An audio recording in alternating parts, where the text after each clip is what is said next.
네, 안녕하세요. 저 오늘 맥비기획 기획자 컨퍼런스에 연사로 참여하게 된 양대현이라고 합니다. 반갑습니다.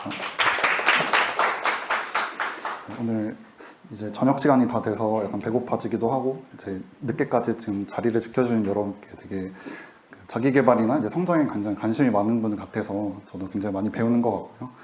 오늘 제가 준비한 내용은 어떻게 보면 조금 낯선 내용일 수도 있고 이 내용들이 조금은 미래의 내용일 수도 있어서 약간 낯설게 느끼시는 분들도 있을 것 같아요. 근데 제가 지금까지 좀 흥미 있게 지켜보았던 분야와 좀 연계되는 부분이 많이 있어서 이 부분에서 한번 여러분께 설명드리고 이런 게 재밌고 제가 재미있다고 느끼는 부분들을 한번 공유드림으로써 이런 게 있다, 이런 기획, XR 기획이라는 분야도 있어서 이런 기획 한번 같이 해볼래? 라고 이제 한번 권유드리는 자리로 생각해 주시면 좋을 것 같습니다. 먼저 강의 주제는 비전 OS로 새로운 미래를 들여다보다 그리고 라는 주제로 잡았고요. 그리고 부제는 웹과 앱의 뒤를 이을 차세대 프로덕트의 기획이라고 주제를 붙여보았습니다. 먼저 저에 대한 소개를 간단히 해드리면 저는 원래 첫 커리어의 시작을 오프라인 공간 기획으로 시작을 했었습니다.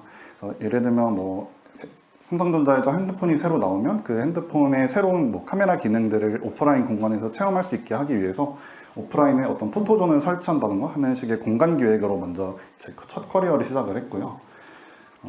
저는 학부에서 이제 공간 디자인을 전공하고 기획자의 길을 걷게 된 케이스라고 말씀드릴 수 있을 것 같습니다. 이후에는 이제 제가 19년도에 처음으로 이제 직장 생활을 시작하게 되었는데 그때 좀 1년 정도 일을 하고서 20년도에 이제 코로나 팬데믹이 굉장히 저희의 일상을 뒤바꿨던 사건이 있었습니다. 그때 당시에 생각했던 것 중에 하나가 그럼 그때 오프라인 공간에서 기업들이 이런 홍보 마케팅을 하는 것에서 넘어가서 이제 코로나 팬데믹으로 이제 비대면 산업이 굉장히 수요가 많아지게 되면서 기업들이 온라인이나 디지털 공간에서 이러한 기업의 홍보 활동을 하고자 하는 욕구들이 굉장히 많아진다는 사실을 확인할 수가 있었습니다. 그래서 오프라인에서 약간 온라인으로 경계를 전환하게 된 케이스가 있었는데요. 이때 LG전자의 CES 가상전시라던가 이제 보고플레이라고 하는 라이브 커머스 기업 서비스에서 서비스 기획자로 활동을 하게 되어서 오프라인과 온라인의 경계를 허무는 기획자로 이제 커리어를 쌓아왔다고 말씀을 드릴 수 있을 것 같습니다. 시작하기 전에 간단하게 좀 아이스 브레이킹을 한번 여러분께 말씀을 드리고 싶은데요. 혹시 여러분은 아이리버라는 mp3 플레이어를 기억하고 계시는지 궁금합니다. 제가 디지털 기술이나 이제 새로운 기술에 대해서 관심을 갖게 되었던 계기가 제가 처음에 어렸을 때 이런 mp3 플레이어를 보고 하드웨어 디자인도 그렇지만 이 새로운 기기가 우리의 음악을 듣는 경험을 완전히 바꿔준다는 생각이 들었던 기억이 있었는데요.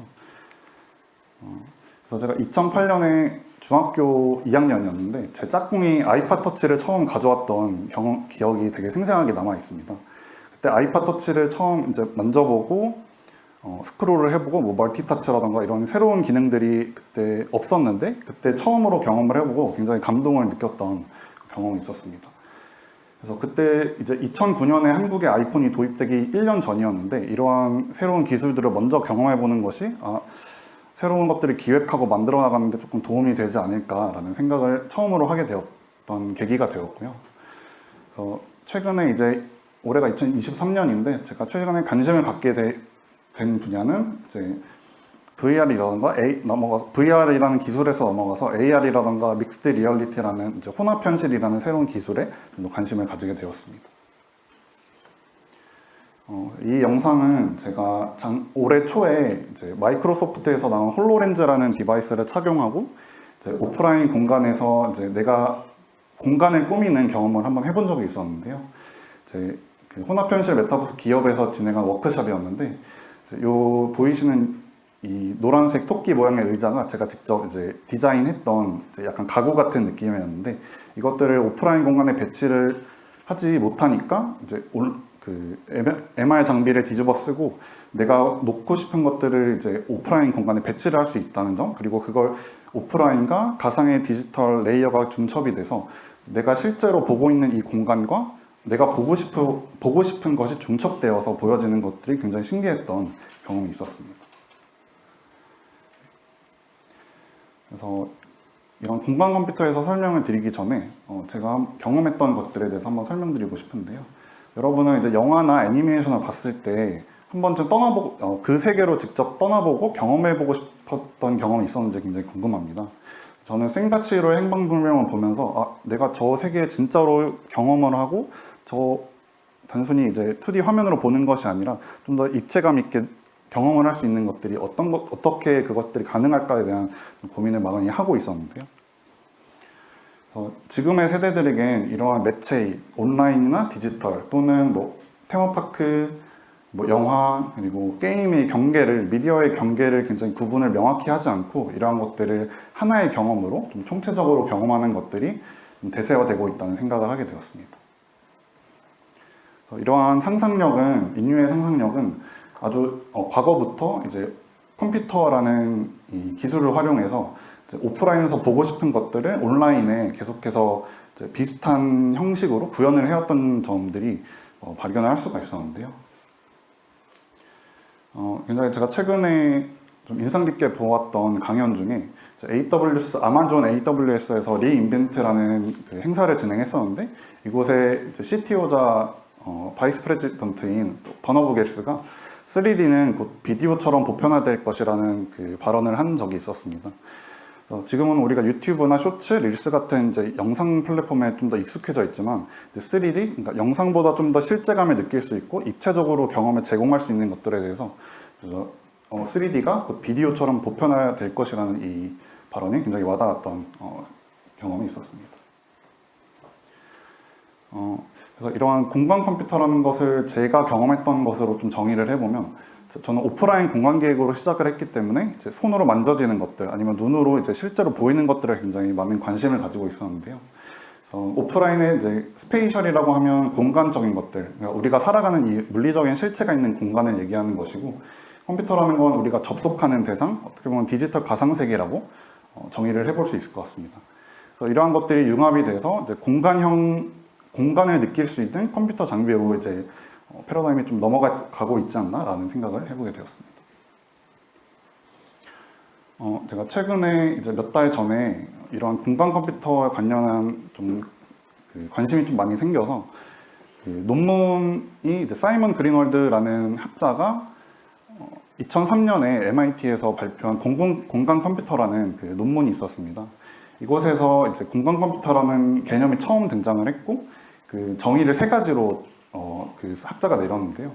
가상의 형태를 제작해서 실제 공간에 배치한다는 점, 그리고 실제로 존재하듯이 이제 현존감이라는 게 우리가 마치 가상에 존재하지만 그것이 마치 실제로 존재하는 것처럼 느껴지는 감각을 이야기하는데 실제로 존재하듯이 현존감을 지닌 어떤 형태와 공간을 지녀야 한다는 것이 공간 컴퓨터의 한 가지 조건이었습니다. 그리고 마지막으로는 실제 장소와 어떤 유의미한 연관성을 지나야 한다는 점이었는데요. 그래서 이것은 이제 VR이 완전히 현실과 분리된 가상 공간을 뜻한다면 AR이라던가 MR 같은 경우는 실제 위치에 우리가 살아가는 실제 위치에 기반해서 이런 레이어들이 덧대어진다는 점이 좀 더 인상적인 부분이었습니다. 그래서 어떻게 보면 지금 유튜브나 릴스를 볼 때도 그냥 재밌는 게 어떻게 보면 댓글이 더 재밌는 경우가 굉장히 많잖아요. 그래서 우리가 그냥 웹브라우저에서 2D 형태의 그 홈페이지를 볼 때는 내가 이 홈페이지를 보고 있다는 사실을 다른 사용자가 어떤 사람들이 접속해 있는지는 알 수가 없는데 공간 컴퓨터나 이제 메타버스로 넘어가게 되면 그 같은 정보를 보고로 있는 사람들이 어떤 사람들인지 그리고 상호작용을 할 수 있는 재미가 있기 때문에 이러한 부분들이 좀 더 차세대 디바이스나 프로덕트에 영감을 줄 수 있는 부분이 아닌가 생각하게 되었습니다. 이 부분은 좀 아실 수도 있는 내용인데 VR은 완전한 가상 공간을 뜻하고요. AR은 뭐 포켓몬고나 이케아에서 나오는 뭐 가구 시뮬레이터처럼 우리가 보통 스마트폰으로 이제 오프라인 공간을 비춰보았을 때 가상의 레이어가 이제 보여지는 형태이고요. 제가 요즘 가장 집중하고 이제 관심 있게 보고 있는 분야는 MR이라는 이제 믹스드 리얼리티라는 분야인데 지금 보시면 이 앞에 있는 요 실제 가구, 오프라인에 있는 실제 가구가 이 뒤에 이 가상의 형체가 띄워진 것처럼 보이는데 이런 것들 뭐 오클루전, 교합이라고 해서 요 실제 오프라인 공간에 있는 이 소파를 이제 머신러닝 인식을 해서 가상의 물체를 띄워주는 기술이 좀 더 이제 앞으로 발전하게 된다고 보실 수 있을 것 같습니다. 이 앞에 이제 설명드린 내용들을 좀 요약해 보면, 우리가 지금 스마트폰에서 카카오톡이나 배달의 민족이나 뭐 인스타그램처럼 어떻게 보면 사람들의 편의를 증대해주는 것에서 좀 더 프로덕트들이 굉장히 많이, 스타트업들도 그렇고 많이 나오게 됐다면, 이러한 것들이 편의성에서 앞으로는 좀 경험의 증강으로 이어지지 않을까라는 기획자로서의 생각을 한번 해보게 되었습니다. 앞서 설명드린 부분이 약간 하드웨어적인 부분이었다면, 이제 공간 컴퓨터가 새롭게 등장하게 되면서 이제 나오는 개념 중에 UX와 UI도 조금 이제 달라지는 부분들이 있는데요. 제가 아까 말씀드린 그 멀티터치를 처음 경험했을 때 굉장히 감동을 느꼈던 경험이 있었는데, 제가 예전에 무한도전에서 유재석이 피처폰을 쓰다가 나도 이제 스마트폰으로 넘어오게 되었다 하면서 오물었다 벌렸다 이걸 굉장히 재미있게 느꼈던 그 사례를 말씀해 주신 적이 있었어요. 그래서 이 사진을 가져와 봤는데요. 손 제스처를 활용하는 새로운 UX 용어들이 등장하게 되는데, 손끝에서 나가는 이 레이라는 그 행위가 이제 레이라고 정의를 하고, 이 손끝에서 나가서 내가 저 물체를 이제 클릭하기 위해서 손끝에서 나가는 포인트를 이제 레이 포인트라고 지칭을 하게 됩니다. 그리고 단순히 이제 바라보는 것에서 클릭을 할 때 보통 이제 스마트폰에서는 터치를 하지만, 클릭을 하는 동작을 에어탭이라고 해서 허공에서 이제 엄지와 검지를 맞닿는 동작만으로 클릭을 할 수가 있게 되고요. 그리고 포크는 실제로 띄워진 물체에 이제 손가락을 올려서 실제로 찍어 누르는 듯한 경험을 포크라고 정의를 하고, 그리고 줌인 줌아웃은 이제 멀티터치처럼 이렇게 손가락 두 개를 활용해서 이제 벌렸다 오므렸다 하는 건데, 공룡 컴퓨터에서는 이제 두 손으로 이렇게 잡고서 늘렸다 버렸다 하는 이 동작이 가능하게 됩니다. 애플에서 얼마 전에 그 비전 프로라는 새로운 공간 컴퓨터 디바이스를 발표를 하면서 이러한 UX에 대한 경험들도 이제 다시 정의를 하게 되었는데요. 그 중에 이제 윈도우는 기존에 이제 공간에 띄워진 이제 2D 형태의 UI를 말하고, 이것이 좀 더 입체감을 가지게 되면 볼륨, 그리고 여기에서 완전한 몰입형 상태로 넘어가게 되면 이제 스페이스라는 개념으로 이 세 가지를 비전 프로에서는 크라운, 애플워치의 크라운이라고 하는 이 휠이 있는데, 그 휠로 오프라인 공간부터 가상 세계까지 굉장히 자유롭게 넘나들 수 있는 경험을 제공한다고 합니다.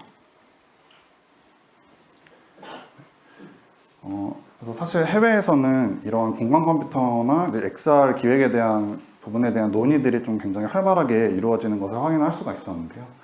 지금 보시는 이 앱들은 쉐이프 XR이라는 3D 공간에 사람들이 접속해서 실제로 생산적인 업무를 할 수 있는 툴이라고 보시면 될 것 같고, 그리고 베젤이라는 이 스타트업도 있는데, 지금 거의 기획하실 때 피그마를 많이 쓰시는데, 피그마는 어떻게 보면 모바일이나 PC 웹에 최적화된 2D UI를 만들기 위한 그 디자인 툴이고요. 근데 이제 3D나 공간 개념으로 넘어가게 되면 이제 유니티라는 이제 3D 리얼타임 엔진을 쓰게 됩니다. 보통 게임 엔진이라고 많이 부르는 것인데요. 유니티나 언리얼 같은 이제 프로그램을 활용하게 되면서 UI들을 공간에 배치해야 되기 때문에 이런 것들을 도와주는 서비스로 이제 베젤이라는 앱이 출시가 돼서 2D에서 3D로 넘어가는 그 UI를 어떻게 좀 더 자연스럽고 공간 안에 배치할 사용자가 보기 편하게 배치할 것인가에 대한 부분도 이제 논의가 이루어지고 있다고 보실 수 있을 것 같습니다. 그래서 인체공학적인 걸 이제 우리가 디자인할 때 반영을 한다라고 얘기를 하는데, 스마트폰에서도 사용자를 배려하는 디자인이 있지만, 만약에 공간으로 넘어가게 된다면 이제 사용자와 공간, 그리고 사용자와 정보 사이에 나타나는 인터랙션들을 어떻게 배치하고 좀 더 사용자가 사용하기 편하게 보여줄 것인가에 대한 이제 그림들이고요.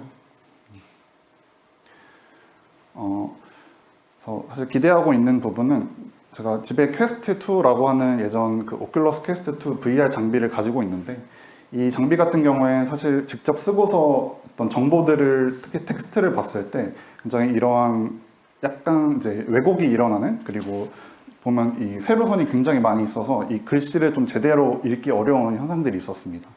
이러한 것들이 좀 하드웨어적인 성능이 계속 발전을 해서 이제 고화질로 그리고 선명하게 이 글씨들을 읽고 해석할 수가 있게 된다면 정보를 습득하는 방식에서도 지금보다 좀 더 다양한 것들을 이 공간 안에서 해결할 수 있지 않을까라는 생각과 기대를 하고 있습니다.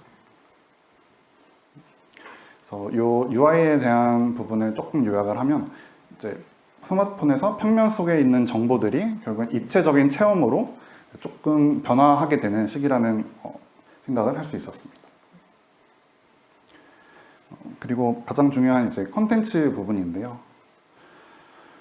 저는 사실 메타버스를 지금 계속 공부하고 있지만 이 메타버스라는 단어의 어감이 주는 굉장히 부정적인 인식들, 그리고 되게 실패 사례들이 굉장히 많아서 이러한 것들이 그러면 분명 나중에 어떻게 이 세상을 바꿀 것 같은 기술이긴 한데 사실 지금 우리에게 좀 와닿지 않는 부분이 좀 많이 있어서 이 부분을 어떻게 하면 좀 재미있게 설명을 드릴 수 있을까 고민을 하다가 메타버스나 이제 디지털 현실은 이제 감정을 표현하는 방식을 좀 더 진화된 버전이라고 생각을 하실 수 있을 것 같습니다. 그래서 우리가 카카오톡 이모티콘 스토어를 떠올릴 때 이제 콘텐츠를 제작하는 1인 작가들이 굉장히 많아졌고, 그래서 저는 메타버스를 카카오톡 이모티콘 스토어라고 한번 정의를 해보고 싶은 부분입니다.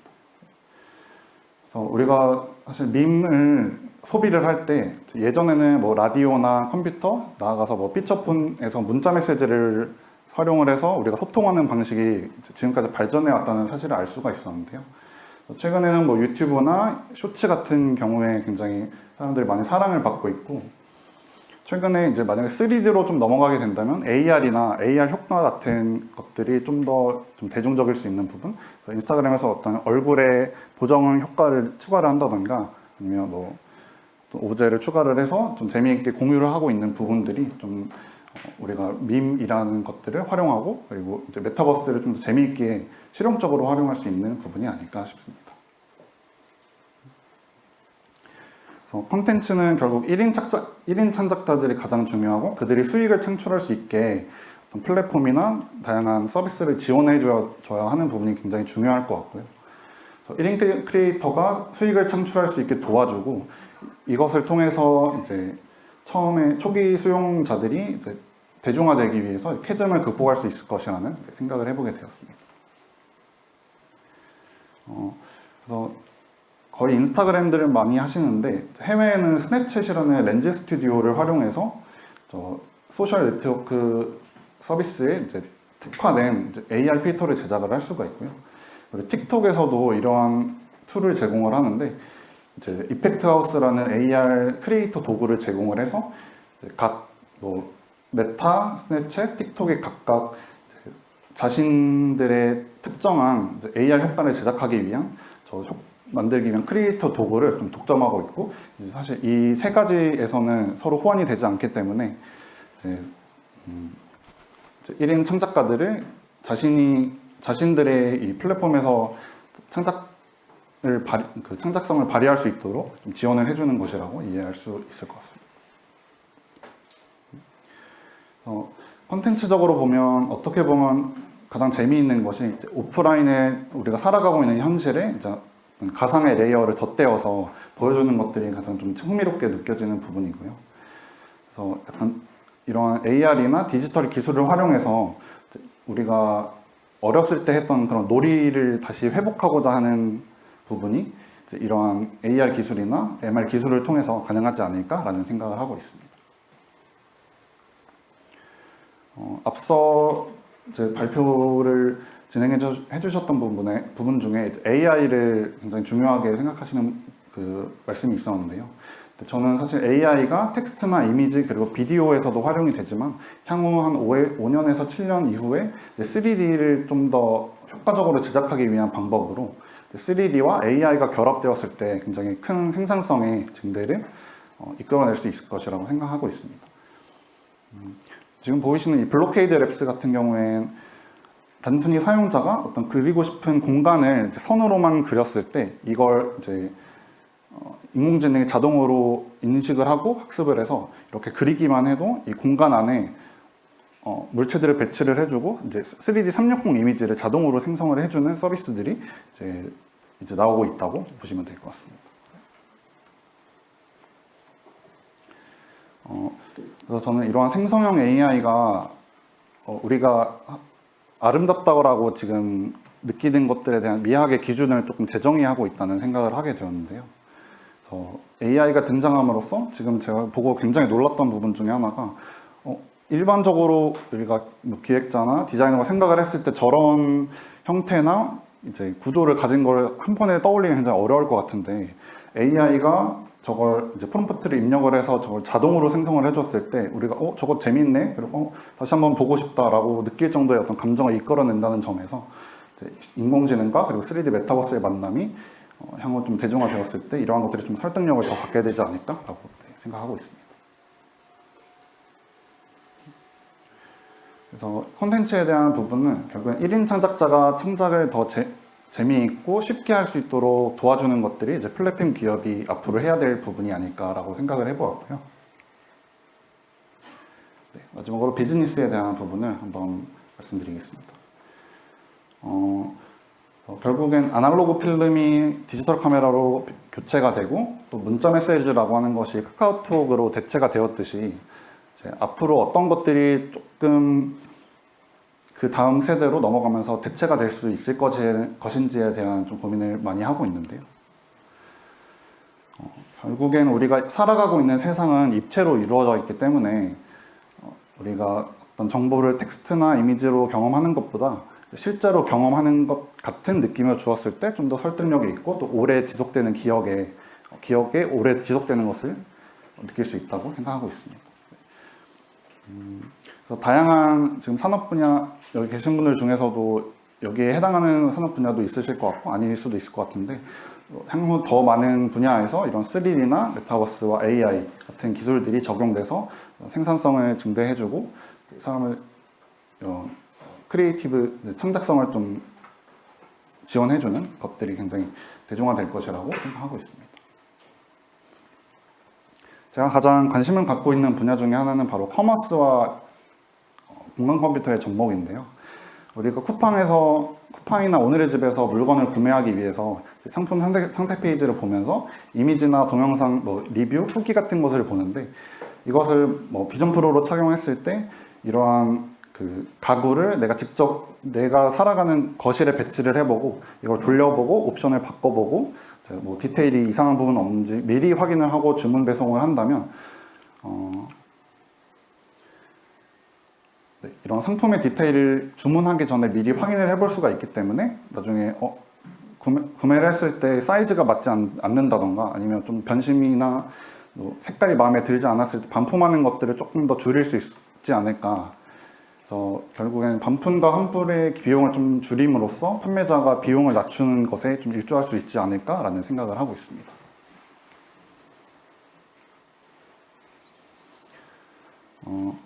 그리고 지금 아래 보이시는 이 왼쪽 사례는 이제 쇼피파이라고 하는 캐나다의 그 이커머스 업체에서 지금 연구 개발을 하고 있는 그 내용인데요.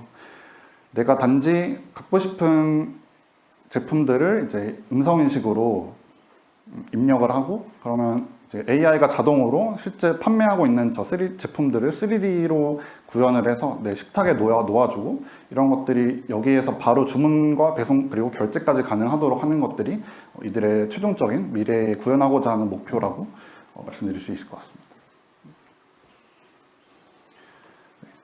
그래서 저는 사실 라이브 커머스라고 하는 그 서비스를 이제 기획을 해보면서 느낀 것이 결국엔 사람들을 설득하고 구매 자극을 주기 위해서 실감나는 체험을 제공하는 것이 구매를 자극하는 데 굉장히 효과적일 수 있을 것이라는 생각을 하게 되었습니다. 지금까지 제가 설명드린 부분들을 조금 요약해 본다면 결국엔 UI가 PC 그리고 PC에서는 마우스나 키보드를 통해서 입력을 하였고 UI가 2세대 UI에서는 스마트폰에서 터치스크린이 가장 주요한 방식이었는데 3세대로 넘어가게 되면 음성인식이라던가 아니면 공간에서 눈을 추적하고 아이 트래킹이라고 하는 기술이나 핸드 트래킹을 통해서 좀 더 사용자가 상호작용하는 것을 직접적으로 좀 반응할 수 있는 컴퓨터 기술이 좀 발전하게 되지 않을까라는 기대를 하고 있습니다. 그래서 지금 말씀드린 부분을 콘텐츠와 그리고 UX라는 두 축으로 한번 구분을 해본 내용인데요. 여러분들이 지금 하고 계신 분야가 이 4사부면 중에 어떤 부분에 해당하는지들을 한번 체크해보면 좋을 것 같고, 제가 가장 관심을 갖고 있는 분야는 3D UX, 그러니까 공간적인 경험 안에서 입체적인 콘텐츠를 소비하는 것이 좀 가장 나중에 기술적으로 발전된 미래에서 좀 재미있게 활용해 볼 수 있는 부분이 아닐까라고 생각하고 있습니다. 사실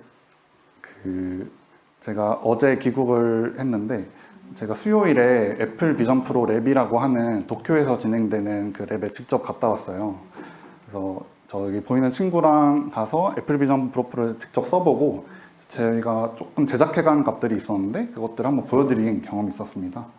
그래서 아까 말씀드린 오늘의 집이 결국엔 모바일에서 가장 중요한 상세 페이지에서 경험할 수 있는 것들을 제공했다면, 저는 약간 그걸 꼬아서 내일의 집이라고 해서 오늘의 집의 비전 프로 버전, 가구 커머스의 좀 미래 진화된 버전을 제안을 했는데, 그래서 실제 살아가는 공간에 내가 좋아하는 가구들 한번 배치해보고 이것들이 이제 쉽게 구매까지 연결될 수 있도록 하는 부분에서 이런 프로젝트를 좀 진행했다고 보시면 될 것 같습니다. 저는 이제 오픈 채팅방을 하나 운영을 하고 있는데, 비전 프로 코리아 그리고 한국 공간 컴퓨터 사용자라는 이 모임을 하나 운영을 하고 있어요. 그래서 한 50명 정도 지금 들어와서 이제 이 비전 프로나 공간 컴퓨터 관련한 사례들을 나누는 이제 오픈 채팅방인데, 사실 저희는 기획자니까 이제 기획에 대한 아이디어도 있고, 또는 디자인이나 개발 같은 경우에는 또 공간으로 넘어가면서 또 새롭게 발견할 수 있는 분야가 있지 않을까라는 생각을 하게 되어서, 혹시 관심 있는 분이 있다면 여기 같이 참여하셔서 앞서 보신 이런 프로젝트들을 한번 같이 먼저 만들어보고 실현해봄으로써 나중에 어떤 저희가 생각할 수 있는 가능성들을 먼저 한번 실현해보면 좋겠다는 생각을 하게 되었습니다. 여기까지 제가 준비한 내용을 모두 말씀드렸고요. 이것으로 제가 준비한 발표를 마치도록 하겠습니다. 감사합니다.